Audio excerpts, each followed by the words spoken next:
Good morning, dear students. Today's topic is petty cash book. So, petty cash book is a subsidiary to the cash book. Petty cash book andre ಏನು, ಅದರ meaning ಏನು, ಅದರ ಅವಶ್ಯಕತೆ ಏನು ಅನ್ನೋದನ್ನು ತಿಳ್ಕೊಳ್ಳೋಣ ನಾವು. Petty means small. Petty means small. There are large number of small transactions, small payments such as printing, postage, stationery, etc. are made in every organization. In every organization there are large number of petty payments such as postage, stationery, printing, conveyance, office cleaning, etc. If all these are made in main cash book, the main cash book becomes very bulky and heavy, and the main cashier or the head cashier may be overburdened. So, in order to avoid this, usually in the large organization, they appoint a separate cashier to record all these petty payments, known as petty cashier. Petty cashier records all these payments in a separate book called petty cash book. Andre, in every organization, in large business organization, there are number of petty payments irutte. Sanna amount, office cleaning, printing, stationery, postage. ಇವುಗಳನ್ನೆಲ್ಲ main cash ಬುಕ್ನಲ್ಲಿ ಬರ್ಕೊತ ಕೂತ್ರೆ ಆ cashier work becomes difficult. ಕ್ಯಾಶಿಯರಿಗೆ ಕೆಲಸ ಹೆಚ್ಚಾಗುತ್ತೆ ಮತ್ತು cash book becomes bulky and heavy ಆಗುತ್ತೆ. So ಆದ್ದರಿಂದ ಈ ಕಷ್ಟಗಳನ್ನು ಅವಾಯ್ಡ್ ಮಾಡಲಿಕ್ಕೆ ಒಂದು ಸಪ್ರೇಟ್ ಕ್ಯಾಶಿಯರ್ನ ಅಪಾಯಿಂಟ್ ಮಾಡ್ತಾರೆ. ಅವನೇ ಪೆಟಿ ಕ್ಯಾಶಿಯರ್. ಆ ಪೆಟಿ ಕ್ಯಾಶಿಯರ್ ಏನು ರೆಕಾರ್ಡ್ ಮಾಡ್ತಾನೆ ಅಂದರೆ ಸಪ್ರೇಟ್ ಬುಕ್ಕನ್ನ ಮೇಂಟೈನ್ ಮಾಡಿ ಅದರೊಳಗೆ ಈ ಎಲ್ಲ ಸ್ಮಾಲ್ ಪೇಮೆಂಟ್ಸ್ಗಳನ್ನು ರೆಕಾರ್ಡ್ ಮಾಡ್ತಾನೆ. ಆ ಬುಕ್ಕಿಗೆ ಏನು ಹೇಳ್ತೀವಿ ನಾವು, ಪೆಟಿ ಕ್ಯಾಶ್ ಬುಕ್. ಅಲ್ಲಿಗೆ in simple, petty cash book means it is a subsidiary cash book which is used to record all petty payments such as stationery, cartage, postage, printing, etc. So, I will repeat. ಕೇಳಿಸ್ಕೊಳ್ಳಿ. It is subsidiary cash book. Cash ಬುಕ್ಕಿಗೆ subsidiary ಆಗಿರುತ್ತೆ. ಏನನ್ನ record ಮಾಡುತ್ತೆ? It is use to record all the petty payments such as stationery, cartage, postage, etc. ಹೇಗೆ ಈ petty cash book work ಮಾಡುತ್ತೆ ಅಂತ ಅಂದರೆ, petty cash book works on imprest system. ಅಂದರೆ petty cashier works on imprest system.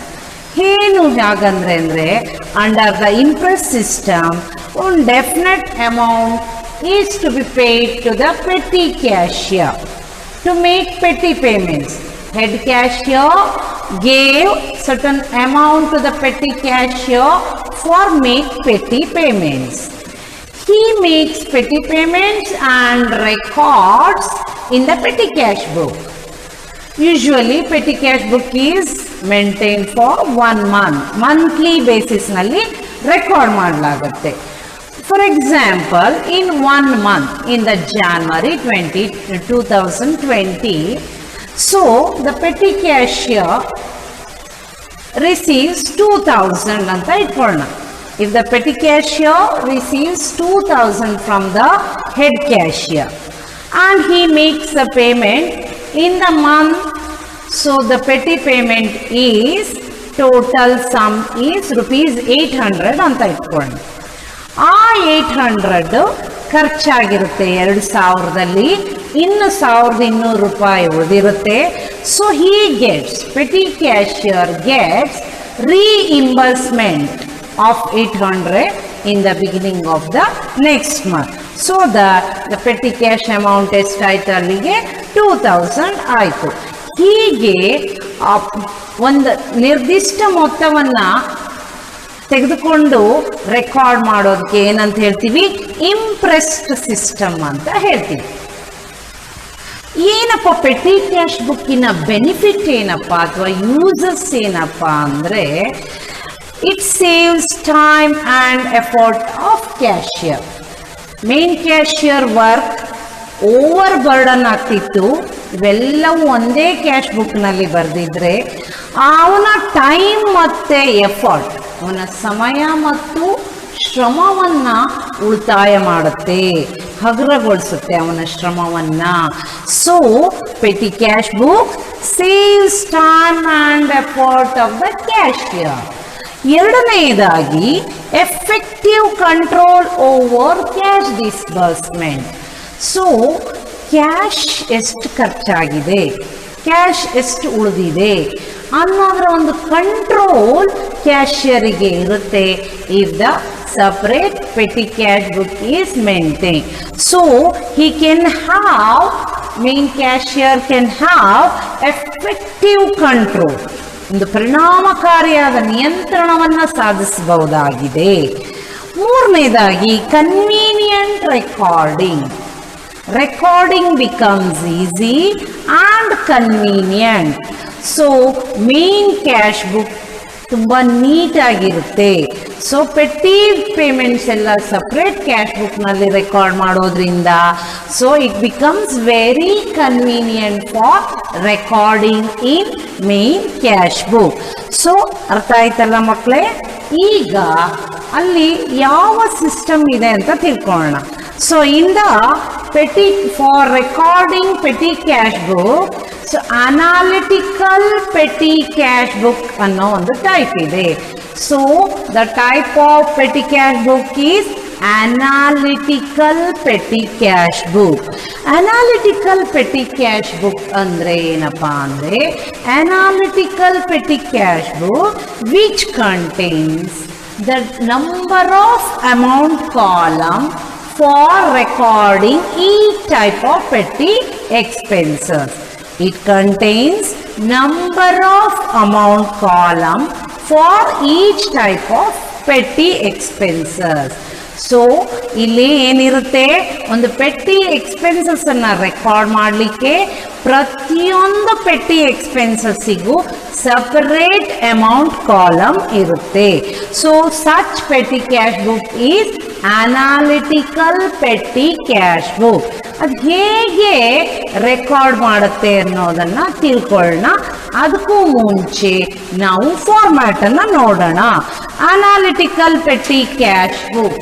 So this is the format of analytical petty cash book.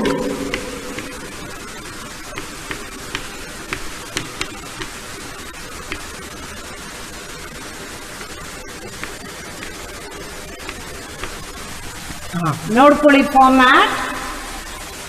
This is amount received column. So this is debit side.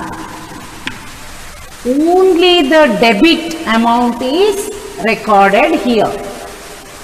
This is credit side. Okay, this is payment side. This is receipt side.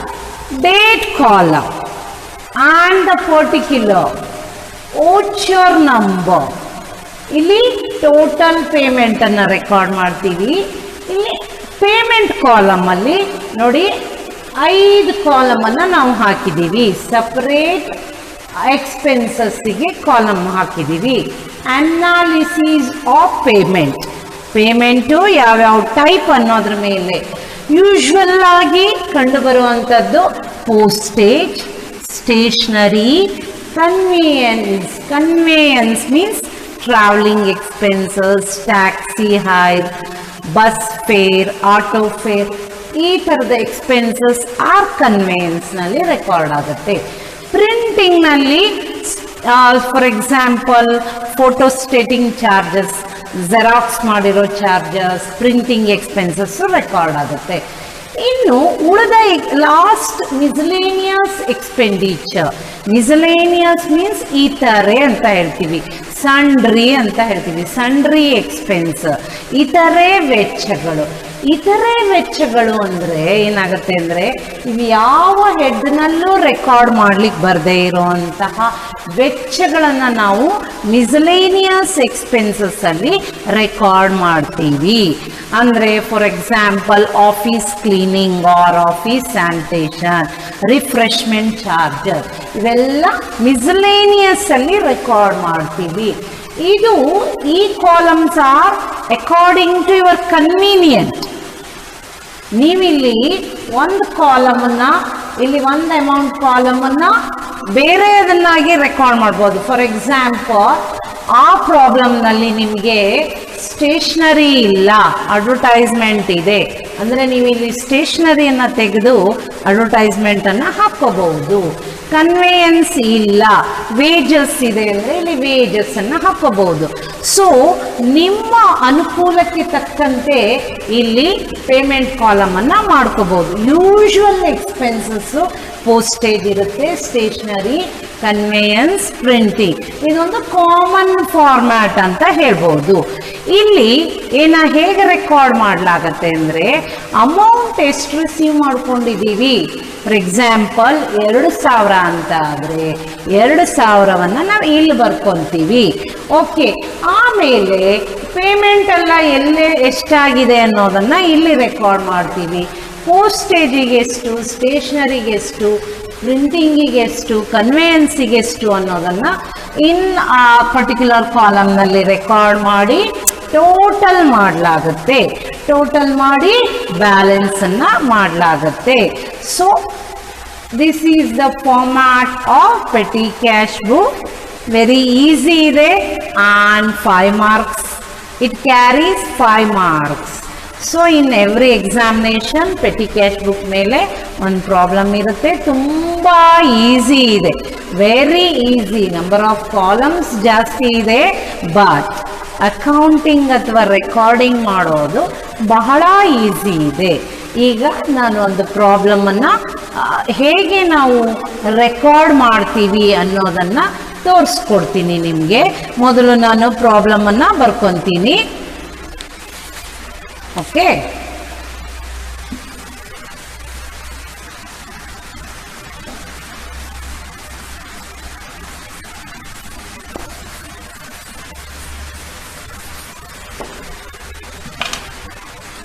see, prepare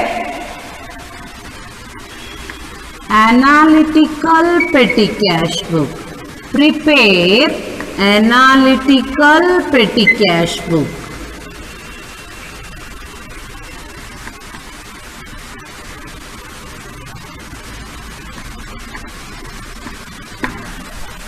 Okay, now 1/5/2020 received cash from main cashier. Received cash from main cashier. Main cashier ಇಂದ rupees 2000 receive ಮಾಡಲಾಗಿದೆ. Okay, next one 4/5 paid for postage. Paid for postage. Paid for postage rupees 100. Next 10/5 bought stationery. Bought stationery. Bought stationery rupees 50. Next 12 paid for taxi hire. Taxi hire. Taxi ಬಾಡಿಗೆ ಎಷ್ಟಪ್ಪ ಅಂದರೆ 100 rupees. 100. Next 15th paid printing expenses, paid printing expenses, rupees 150. Next, 17, paid carriage, paid carriage, rupees 75. Next one, 20th, paid for office cleaning, paid for office cleaning, rupees 50. Next one, 22nd, traveling expenses, traveling expenses, traveling expenses, rupees 125. Okay, next one, 30th,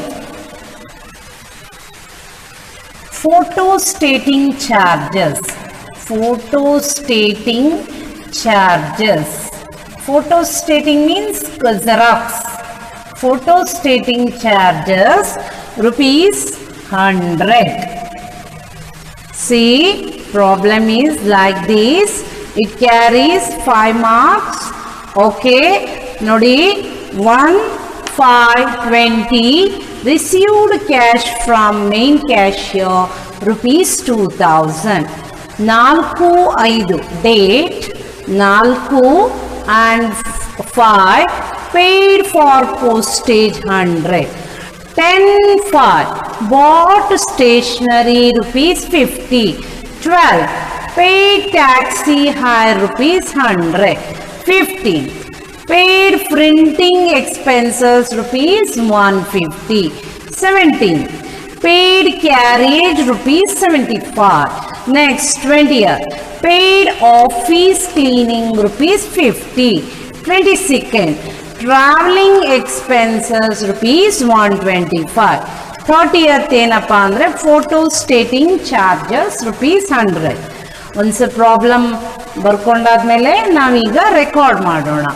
so ಇಲ್ಲಿ amount ಎಷ್ಟಪ್ಪ receive ಮಾಡ್ಕೊಂಡಿದ್ದೀವಿ ಅಂದರೆ in the receipt column ಅಲ್ಲಿ 2000.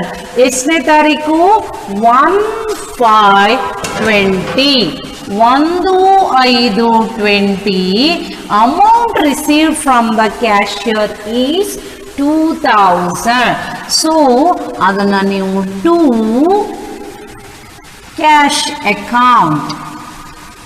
If the check is received, ನೀವೇನಂತ ಬರಿತೀರಿ? Bank account ಅಂತ ಬರಿತೀರಿ. So the amount column ಅಲ್ಲಿ rupees 2000. This is the debit receipt. ಇನ್ನು ಉಳಿದವೆಲ್ಲ ಪೇಮೆಂಟ್. ಇಲ್ಲಿ date column, voucher number and the particular is common for both receipt and payment. Okay, ಈಗ next one ನೋಡೋಣ. 4, 5 ಇಲ್ಲಿ ಏನು? Paid for postage. ನೋಡಿ ಇಲ್ಲಿ ಪೋಸ್ಟೇಜ್ ಕಾಲಮ್ ಇದೆ. ಸೊ ಬಾಯ್ ಅಂದರೆ ಇದು ಕ್ರೆಡಿಟ್ ಅನ್ನು ತೋರಿಸುತ್ತೆ ಅಥವಾ ಪೇಮೆಂಟ್ ಅನ್ನು ತೋರಿಸುತ್ತೆ. ಬಾಯ್ ಪೋಸ್ಟೇಜ್. ಇಲ್ಲಿ ವೋಚರ್ ನಂಬರ್ ಅನ್ನೋದು ಬ್ಲ್ಯಾಂಕ್ ಇರುತ್ತೆ. ಸೊ ಟೋಟಲ್ ಪೇಮೆಂಟ್ ಕಾಲಮ್ ಅಲ್ಲಿ ನಾವು ಎಷ್ಟು ಬರೆಯೋಣ? 100 ರೂಪಾಯಿ 100. ಹಾಗೆ ಪೋಸ್ಟೇಜ್ ಕಾಲಮ್ನಲ್ಲಿ ಎಷ್ಟು ಬರೆಯೋಣ? 100 ರೂಪಾಯಿ. Okay, next one 10, 5 bought stationery. 10, 5, 20. Bought stationery means by stationery. Stationery ಅನ್ನೋ ಎಕ್ಸ್ಪೆನ್ಸಸ್ ಅನ್ನ ರೆಕಾರ್ಡ್ ಮಾಡೋಣ. ದ ಟೋಟಲ್ ಅಮೌಂಟ್ ಕಾಲಮ್ ಅಲ್ಲಿ 50. ಸ್ಟೇಷನರಿಗೆ ಒಂದು ಕಾಲಮ್ ಇದೆ, ನಾವಲ್ಲೇನು ಮಾಡ್ತೀವಿ? 50 ಅಂತ ಬರಿತೀವಿ. Next 12, 5, 20 paid taxi hire. So by taxi hire ಅನ್ನೋದು ನಾವೆಲ್ಲಿ ಹಾಕ್ತೀವಿ, ಕನ್ವೇಯನ್ಸ್ ಅನ್ನೋ ಕಾಲಮಲ್ಲಿ ಹಾಕ್ತೀವಿ. So the amount is 100 rupees, conveyance ಕಾಲಮಲ್ಲಿ 100 rupees. Okay, next one paid carriage 17, paid carriage. So by carriage, ನಾವು ಕ್ಯಾರಿಯೇಜ್ಗೆ ಸಪ್ರೇಟ್ ಅಮೌಂಟ್ ಕಾಲಮ್ ಇಲ್ಲ, ಆದ್ರಿಂದ ನಾವು ಅದನ್ನ ಎಲ್ಲ ಹಾಕ್ತೀವಿ, ಮಿಸ್ಲೇನಿಯಸ್ ಎಕ್ಸ್ಪೆಂಡಿಚರ್ನಲ್ಲಿ ರೆಕಾರ್ಡ್ ಮಾಡ್ತೀವಿ. ಓಕೆ, ಯಾವುದಕ್ಕೆ ಸಪ್ರೇಟ್ ಕಾಲಮ್ ಇಲ್ವೋ ಅವೆಲ್ಲ ಮಿಸ್ಲೇನಿಯಸ್ ಇತರೆ ಅನ್ನೋ ಕಾಲಮಿಗೆ ಹೋಗುತ್ತೆ. Next 20th 25 20 office cleaning. Office cleaning, again office ಕ್ಲೀನಿಂಗಿಗೆ ನಾವು ಸಪ್ರೇಟ್ ಕಾಲಮ್ ಅನ್ನ ಇಟ್ಕೊಂಡಿಲ್ಲ, ನಾವು ಅದನ್ನ ಎಲ್ಲಿ ರೆಕಾರ್ಡ್ ಮಾಡ್ತೀವಿ, in the column miscellaneous. Miscellaneous ಅಲ್ಲಿ 50 rupees ಅಮೌಂಟ್ ಅನ್ನ ರೆಕಾರ್ಡ್ ಮಾಡ್ತೀವಿ. ನೆಕ್ಸ್ಟ್ ಒನ್ 22nd 5/20 ಅಲ್ಲಿ ಏನಿದೆ ಅಂದ್ರೆ again travelling expenses ₹125 by travelling expenses. Travelling expenses, so the travelling expenses ನಾವು ಕನ್ವೇಯನ್ಸ್ ಕಾಲಮ್ ಅಲ್ಲಿ ರೆಕಾರ್ಡ್ ಮಾಡ್ತೀವಿ. ದಟ್ ಈಸ್ 125 ಕನ್ವೇಯನ್ಸ್ ಕಾಲಮ್ ನಲ್ಲಿ ರೆಕಾರ್ಡ್ ಮಾಡ್ತೀವಿ. Okay, next one the last one 30th 5/20. So photo stating charger by photo copy ಅಥವಾ photo stating charges. Photo stating charges ಅನ್ನ ನಾವು ಎಲ್ಲಿ ಹಾಕ್ತೀವಿ, ಇಲ್ಲಿ ಪ್ರಿಂಟಿಂಗ್ ಅನ್ನೋ ಕಾಲಮ್ ಇದೆ, ಅಲ್ಲಿ ರೆಕಾರ್ಡ್ ಮಾಡೋಣ. ಸೊ ಪ್ರಿಂಟಿಂಗ್ ಅನ್ನೋ ಕಾಲಮ್ ಅಲ್ಲಿ ರೆಕಾರ್ಡ್ ಮಾಡಿದ್ವಿ. ನಾವು all the payment is made, ನಾವು make the total and the balance. Total ಮಾಡೋಣ. Okay, so total amount column ಎಷ್ಟಿದೆ ಅಂತ ನೋಡ್ಕೊಳ್ಳೋಣ. ಎಲ್ಲ ಕಾಲಮ್ ಟೋಟಲ್ ಮಾಡೋಣ. So the postage is 100 and stationery is 50. ಇಲ್ಲಿ 125 100 225. Next 100 75 plus 55 125. ಓಕೆ, ಇವಿಷ್ಟು ಟೋಟಲ್ ಸೇರಿ ಈ ಟೋಟಲ್ ಆಗಿರುತ್ತೆ. ಓಕೆ, ನಾವು ಈಗ ಎಷ್ಟಿದೆ ಟೋಟಲ್ ಅಮೌಂಟ್ ರಿಸೀವ್ ನಾವು ಎಷ್ಟು ಮಾಡಿದ್ದೀವಿ ಅಂದರೆ 2000 ಮಾಡಿದ್ದೀವಿ. ಓಕೆ, ಆ 2000ವನ್ನ ನಾವು ರೆಕಾರ್ಡ್ ಮಾಡೋಣ. ಇಲ್ಲಿ ಎಷ್ಟು ಖರ್ಚಾಗಿದೆ ಅಂದರೆ 5 5 10. So the total of all these expenses is, so ನಾವು ಈ 2000ವನ್ನ ಇಲ್ಲಿ ಬರ್ಕೊಳ್ಳೋಣ. ಓಕೆ, ದೆನ್ ಎಷ್ಟು ಖರ್ಚಾಗಿದೆ ಅನ್ನೋದನ್ನ ನೋಡ್ಕೊಳ್ಳೋಣ. ಸೊ 5 5 10 ಟೋಟಲ್ ಹೀಗೆ ಮಾಡ್ಕೊಳ್ಳೋಣ. 100 ಪ್ಲಸ್ 50 150, 150 ಪ್ಲಸ್ 225 375, 475, 575, 600 ರೂಪಾಯಿ ಎಕ್ಸ್ಪೆನ್ಸಸ್ ಆಗಿದೆ. So the total expenses is 600. ಅಲ್ಲಿಗೆ ದ ಬ್ಯಾಲೆನ್ಸ್ ರಿಮೈನ್ಸ್ 2000. ಅಲ್ಲಿ ಔಟ್ ಆಫ್ 2000 ನಮಗೆ 600 ಖರ್ಚಾಗಿದೆ ಅಂದರೆ ಎಷ್ಟು ಉಳಿತು ನಮಗೆ? 1400 is the balancing amount. So 1400 ಹೇಗೆ ಬಂತು ನೋಡಿ. 5 5 10 0 2 5 7 14 5 19 1 20 2, 1 3, 1 4, 1 5, 1 6, 4 10, 1 1 2. So the total expenses is 600 and the balance remaining at the end of the month. So 31st 5/20 is 2. So the balance brought down, balance carried down, 1400. This balance is to be brought down to the next month and reimbursement is made above 600. Okay. So next 1 6 20 2 balance brought down. This balance ಇಲ್ಲಿ 2 ಅಂತ ಇರೋದಕ್ಕೆ ಈ ಕಡೆ ಬರುತ್ತೆ 1400. Okay, so this is about the problem on analytical petty cash book. ಇಲ್ಲಿ only 5 transactions are given in the problem because it carries only 5 marks. So ಇದು ಬಹಳ simple ಇದೆ, ನೀವು ಈ ತರ ಮಾಡಿದ್ರೆ ಆಯ್ತು. So now next move on to the next problem ಗೆ move ಆಗೋಣ. Okay. Okay, I will move on to the next problem. ನೋಡಿ ಪ್ರಾಬ್ಲಮ್ ಈ ರೀತಿ ಇದೆ. 1/120 received check from main cashier ₹1000. 4/120 paid for auto fare 100. 5/1 refreshment charges 60. 7/1 courier service 50. 10/1 office sanitation 40. 15th one bus fare 70 and 18th one postal stamps ₹30. 20th one pencil pad paper 225 and 25th one newspaper 75. 30th one printing expenses 100. Okay. Now ಹೇಗೆ problem ಅನ್ನು solve ಮಾಡೋದು ಅಂತ ನೋಡ್ಕೊಳ್ಳೋಣ. See here the date is 1/120. The amount is recorded. Okay, 2 ಇಲ್ಲಿ check ಅನ್ನ receive ಮಾಡ್ಕೊಂಡಿರೋದ್ರಿಂದ ನಾವು cash ಅಂತ ಬರೆಯೋದಿಲ್ಲ, bank.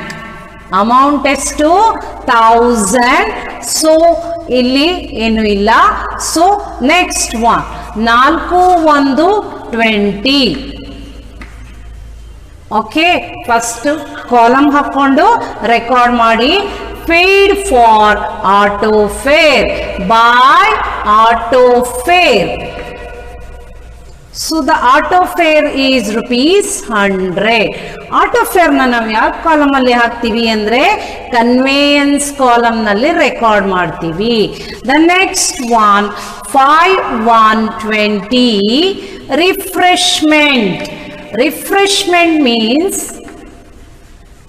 here in office ನಲ್ಲಿ customers ಸಪ್ಲೈಯರ್ಸ್ ಎಲ್ಲ ಬಂದಾಗ ಕಾಫಿ ಟೀಗೆ ಎಕ್ಸ್ಪೆನ್ಸಸ್ ಮಾಡಿರುವಂಥದ್ದು ರಿಫ್ರೆಶ್ಮೆಂಟ್. ಸೊ ₹60. ರಿಫ್ರೆಶ್ಮೆಂಟಿಗೆ ಯಾವುದೇ ಆದಂಥ ಸಪ್ರೇಟ್ ಕಾಲಮ್ ಇಲ್ಲ, ಅದರಿಂದ ನಾವು ಮಿಸ್ಲೇನಿಯಸ್ ಕಾಲಮ್ನಲ್ಲಿ ಹಾಕ್ತೀವಿ. Next one 7th one courier charges by courier charger. Courier expense is a postal expense. So the amount is 50. ನಾವು postage column ನಲ್ಲಿ ರೆಕಾರ್ಡ್ ಮಾಡ್ತೀವಿ. Next one 10/1 office sanitation. Office sanitation is ₹40. Office sanitation means cleaning. Cleaning charges. Office sanitation charges. So sanitation charges ಅನ್ನು ನಾವು miscellaneous ಗೆ ಹಾಕೋಣ. Okay, sanitations ₹40 and ಅದನ್ನ ನಾವು miscellaneous column ನಲ್ಲಿ ರೆಕಾರ್ಡ್ ಮಾಡೋಣ. Next the bus fare 15/1 bus fare. Bus ಫೇರ್ನ ನಾವು ಬಸ್ ಚಾರ್ಜಸ್ನ so we record on conveyance column ಅಲ್ಲಿ ರೆಕಾರ್ಡ್ ಮಾಡೋಣ. The amount is 70. So in the column 70. Now the next one is 18th 120. Postal stamps. Buy postal stamps ಅಥವಾ postage expenses is rupees 30. See the postage column ಗೆ ಅದನ್ನ record ಮಾಡೋಣ. Next 20th one. So pencils, pad, paper ಇವೆಲ್ಲ stationeries ಅಂತಾನೆ ಬರೆಯೋಣ ಅದಕ್ಕೆ. So stationery charges ಎಷ್ಟಿದೆಯಪ್ಪ ಅಂದರೆ 225. ಆ 225ನ ಯಾವ ಕಾಲಮಿಗೆ ಹಾಕೋಣ? ಸ್ಟೇಷನರಿ ಕಾಲಮಿಗೆ ಹಾಕೋಣ. ನಾವು the news paper 25th one, newspapers. Buy newspaper and magazines, office ಖರ್ಚು. ಸೊ ಈ ನ್ಯೂಸ್ ಪೇಪರ್ನ ನಾವು ಸಂಡ್ರಿ ಎಕ್ಸ್ಪೆನ್ಸಸ್ಗೆ ಹಾಕೋಣ ಅಥವಾ ಮಿಸ್ಲೇನಿಯಸ್ ಚಾರ್ಜಸ್ಗೆ ತೋರಿಸೋಣ. ಓಕೆ, ನಾವ್ the last one is 30th one, printing expenses. So ನಾವು ಅದನ್ನ ಪ್ರಿಂಟಿಂಗ್ ಚಾರ್ಜಸ್ ಅಥವಾ ಪ್ರಿಂಟಿಂಗ್ ಕಾಲಮ್ನಲ್ಲಿ ತೋರಿಸೋಣ. So the amount is 100. ಇಲ್ಲಿ ಪ್ರಿಂಟಿಂಗ್ ಕಾಲಮಿಗೆ ಹಾಕೋಣ. ಈಗ ಎಲ್ಲ ಟ್ರಾನ್ಸಾಕ್ಷನ್ ಈಸ್ ಕಂಪ್ಲೀಟೆಡ್. ನಾವು make a total. So the total of all column must be equal to, ನೀವು ಕೌಂಟರ್ ಚೆಕ್ ಮಾಡ್ಕೋಬೇಕು, ಈ total and all these total must be equal. See ನೋಡಿ, miscellaneous, so 175 and total of the printing is rupees 100 and total of the conveyance charges is 170 and the stationery charges is 225. Then the postage expenses is 80 rupees. 50 plus 30 80. ಈಗ ಇದರ total ಎಷ್ಟು ಬಂದಿದೆ ನೋಡೋಣ. So 5 5 10. Okay, 1 7 8 2 10 13 7 20 24 29 6 35 3 1 4 2 6 1 7. So the total is 750. So ಈ ಕಾಲಮಿನ total 750 ಆಗಿರುತ್ತೆ. ನಾವು ಇಸ್ಕೊಂಡಿರೋ amount ಎಷ್ಟು? 1000 rupees. So 1000 ಟೋಟಲ್ನ ತಗೊಳ್ಳೋಣ. ಸೊ 1000. ಈ 1000 rupeesನ ಇಲ್ಲಿ ಬರೆದು ಬ್ಯಾಲೆನ್ಸ್ ಅನ್ನ ಕಂಡು ಹಿಡಿಯೋಣ. So 1000 total of the debit side is 1000. So the balance ಎಷ್ಟಪ್ಪ ಅಂದರೆ 31st 120. So out of the 1000 750 is ಏನಾಗಿದೆ? ಎಕ್ಸ್ಪೆನ್ಸಸ್ ಅನ್ನ ಪೇಮೆಂಟ್ ಅನ್ನ ಮಾಡಾಗಿದೆ. ಹಾಗಾದ್ರೆ ಬ್ಯಾಲೆನ್ಸ್ ಎಷ್ಟಿದೆ? 1000 minus 750 means 250 is the balance of cash in the petty cash here. ಅದಕ್ಕೆ ಏನಂತ ಬರೆಯೋಣ? by balance carried down. This balance is brought down to the next month. ಮತ್ತೆ ಅಲ್ಲಿ 250 ಉಳಿದಿರುತ್ತೆ. ಆ 250 ಅನ್ನ ಪೆಟಿ ಕ್ಯಾಶ್ ಬ್ಯಾಲೆನ್ಸ್ ಉಳಿಯುತ್ತೆ. ಮತ್ತೆ 750 ಅನ್ನ ರೀಇಂಬರ್ಸ್ಮೆಂಟ್ ಮಾಡ್ಕೊತಾನೆ ಅಂಡರ್ ದ ಇಂಪ್ರೆಸ್ ಸಿಸ್ಟಮ್. ಹಾಗಾದ್ರೆ ಬ್ಯಾಲೆನ್ಸ್ ಎಷ್ಟು ಉಳಿತು? So the balance is 250. ಅದು 1 2 ಅಂದರೆ ಫೆಬ್ರವರಿ. 2 ಬ್ಯಾಲೆನ್ಸ್ ಬ್ರಾಡ್ ಡೌನ್ ಎಷ್ಟಪ್ಪ ಅಂದರೆ 250. This is the problem is completed. See ಪ್ರಾಬ್ಲಮನ್ನು ಕ್ಲೀನಾಗಿ ಓದ್ಕೊಂಡು ಲೆಕ್ಕವನ್ನು ಮಾಡಬೇಕು. 5 ಮಾರ್ಕ್ಸ್ ಇರುತ್ತೆ. ನಿಮಗೆ ಇಷ್ಟೊಂದು ಎಕ್ಸ್ಪೆನ್ಸಸ್ಗಳು ಇರೋದಿಲ್ಲ. Only 5 transactions are given. So ನಿಮಗೆ ಅರ್ಥ ಆಗಲಿ ಅಂತ ಸೊ ನಂಬರ್ ಆಫ್ ಟ್ರಾನ್ಸಾಕ್ಷನನ್ನು ನಾನು ಹೆಚ್ಚಿಗೆ ಕೊಟ್ಟಿದ್ದೀನಿ. ಇಲ್ಲಿ ನಿಮ್ಮ ಕಾಲಮ್ಗಳನ್ನು ನಿಮ್ಮ ಕನ್ವೀನಿಯಂಟ್ ಪ್ರಾಬ್ಲಮ್ನಲ್ಲಿ ಯಾವ ರೀತಿ ಕೊಟ್ಟಿದ್ದಾರೆ ಅನ್ನೋದನ್ನು ನೋಡಿ ಕಾಲಮನ್ನು ಯು ಕ್ಯಾನ್ ಆಡ್. ಓಕೆ, ಅಥವಾ ಹೀಗೆ ಇರಬಹುದು. This is the problem. Okay, completed.